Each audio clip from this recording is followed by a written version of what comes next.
Ahoj, ja vás vítam pri dnešnom videu na kanále Futbal rýchlo a stručne, na ktorom sa pozrieme na Tottenham, ktorému to nejde v Premier League, nedarí sa im a keď sa pozrieme na formu, tak z posledných 5 zápasov vyhrali len jeden a to proti Southamptonu, ale mali tu zápasy s Nottinghamom, ktorí určite mohli vyhrať a taktiež zápas proti Bournemouthu, ktorý taktiež mohli vyhrať a Tottenhamu sa to nepodarilo. Keď sa pozrieme na tento posledný zápas, tak tady je vidieť ten problém v tej defenzíve, že je tam sám Radu Dragusin, ktorý hrá každý zápas a teraz dokonca sa zranil. A potom tu je Archie Gray, takže určite Tottenham bude v zimnom prestupovom období hľadať nejakého obrancu a píše sa dokonca aj o Milanovi Škriniarovi. Milan Škriniar v Paríži nehráva a pre Tottenham to bola ideálna možnosť, pretože v zime chce prestúpiť, Paríž chce ho pustiť a len za 15 miliónov pravdepodobne by tam bola nejaké hosťovanie do konca sezóny a potom opcia na trvalý prestup, ak by sa teda Tottenham s Parížom dohodol. Neviem, či to bude možné, pretože o Milanovi Škriniarovi sa píše, že by mal prestúpiť do tureckého Galatasaray a že vraj sú k dohode veľmi blízko, ale uvidíme, ako sa to vyvinie. Keď sa pozrieme ešte na 11 Tottenhamu, tak chýba Vicario, ktorý bude zranený dlhšiu dobu a mal by byť až do marca a to Tottenham si nemôže dovoliť a bude hľadať bránkára a prvým menom, ktoré napadlo, alebo teda Tottenham o tom uvažuje, tak je James Trafford. James Trafford je bránkárom Burnley, je mladý, má len 22 rokov a Tottenham by ho údajne v zimnom prestupovom období chcel podpísať a zaplatil by za ňo tých 20 miliónov eur. A keď sa pozrieme, tak James Trafford má úžasné výkony v Championshipe a podáva veľmi dobré výkony. Niekoľkokrát tedy bol dokonca hráčom zápasu. Taktiež sa sleduje situácia krajných bekov a Tottenham by mal mať záujem o belgického beka Maxima de Kuipera, ktorý hrá aktuálne za Bruggy a taktiež keď sa pozrieme na výkony, tak poväčšinou tady má len pozitívne výkony, keď nebereme do úvahy reprezentáciu a veľmi sa mu darí v Brugách. Bruggy v Lige majstrov relatívne im to ide a mal by Tottenham od tohto 24-ročného beka mať záujem. Ďalším bodom, ktorý by som chcel len tak prebehnúť, sú hráči, ktorí by z Tottenhamu mohli odísť, alebo teda majú na to nábeh. Prvým z nich je určite Sergio Reguilón, ktorý za Tottenham príliš zápasov túto sezónu neodohral, odohral vlastne len jeden, a to v pohári, odohral tam konkrétne 1 minútu na celú. A Ange Postecoglou ho nenasadzuje do zápasov. Ja si myslím, že to je chyba, pretože ak máte v kádri hráča, ktorý sedí len na lavičke, môžete skúsiť nejakú zmenu a možno sa tam chytí a niekedy by možno aj padlo vhod Tottenhamu niečo zmeniť a nehrať v tej zálohe len stále to isté, aj keď sa tam tí hráči obmieniajú, ale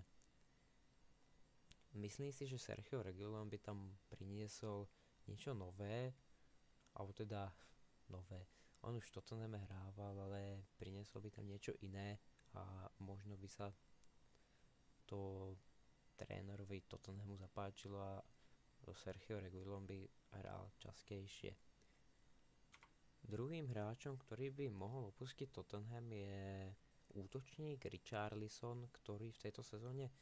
toho príliš neodohral, pretože bol zranený a teraz je znova zranený, ale osobne by som ho nepredával, pretože sa mi páči jeho štýl hry viac ako štýl hry Dominika Solankeho. Richarlison je taký rýchlejší, svižnejší, snaživejší ako kedy, ale od Dominika Solankeho sme toho príliš veľa nevideli a určite sa mu nepodarí zopakovať minulá sezóna, v ktorej dosť gólov nastrieľal, teraz mu to príliš nejde, ale ako nejaké góly tam má, ale Richarlison odohral teda len 5 zápasov, z toho dal jednu asistenciu v Premier League, mal tam nejaké góly v Európskej lige, ale je to práve hráč, ktorý by z Tottenhamu mohol odísť a chcel som to tady spomenúť. Údajne by mohol odísť len za 30 miliónov a pravdepodobne by to bolo niekam do brazílskej ligy. A čo sa týka trénera, tak Ange Postecoglou je definitívne výborný tréner, ale tie štatistiky v Tottenhame nie sú príliš lichotivé, práve naopak. 34 výhier, 23 prehier, je to celkom, tých prehier je celkom dosť a ten jeho štýl hry Tottenhamu v tejto sezóne príliš nesedí a aj keď Tottenham hrá pekný futbal, tak povedzme si na rovinu, Tottenham nepotrebuje hrať pekný futbal, Tottenham potrebuje vyhrávať, lebo sa im nikdy nepodarí vyhrať trofej a hráči Tottenhamu na to naozaj dlho čakajú a fanúšikom Tottenhamu by bolo asi jedno,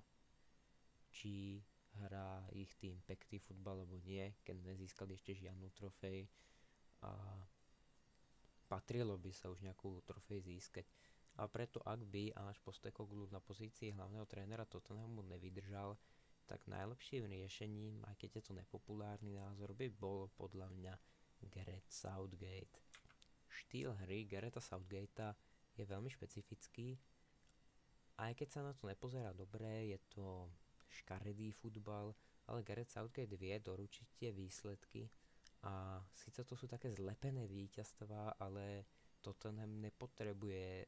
v tejto chvíli hrať pekný futbal, ale Tottenham potrebuje vyhrávať, pretože ak vyhrávať nebudú, tak sa nekvalifikujú do Ligy majstrov ani do Európskej ligy. A Tottenham by mal hrať európske súťaže a práve Gareth Southgate by v tom Tottenhamu mohol pomôcť a ja osobne by som si veľmi dobre vedel predstaviť Garetha Southgatea na pozícii hlavného trénera Tottenhamu. A ako sme mohli vidieť na Eure, tak Gareth Southgate tie zápasy vie vyhrať alebo aspoň uhrať tú remízu, aj keď to není presvedčivé víťazstvo, je to len o gól, ale Tottenham musí prestať dostávať góly a Gareth Southgate by Tottenhamu v tom určite pomohol, pretože hrá taký defenzívnejší štýl a ak sa podarí týmu, ktorý koučuje Gareth Southgate skórovať, tak sa všetci stiahnú do takej defenzívy a len vyčkávajú a to Tottenham potrebuje, pretože Tottenham dostáva góly z breakov, je to hlavná slabina Tottenhamu a obránci sa nestíhajú sťahovať, hlavne teraz, keď chýba Mickey van de Ven a Christian Romero a možno bude chýbať aj Radu Dragusin, tak neviem si predstaviť už naozaj, kto na tej pozícii stopera v Tottenhame bude hrať, ak niekto v zime nepríde. Tak to by bolo asi všetko pre dnešné také kratšie video a hlavne len o tom Tottenhame, len také stručné informácie a uvidíme, ako sa to v Tottenhame vyvinie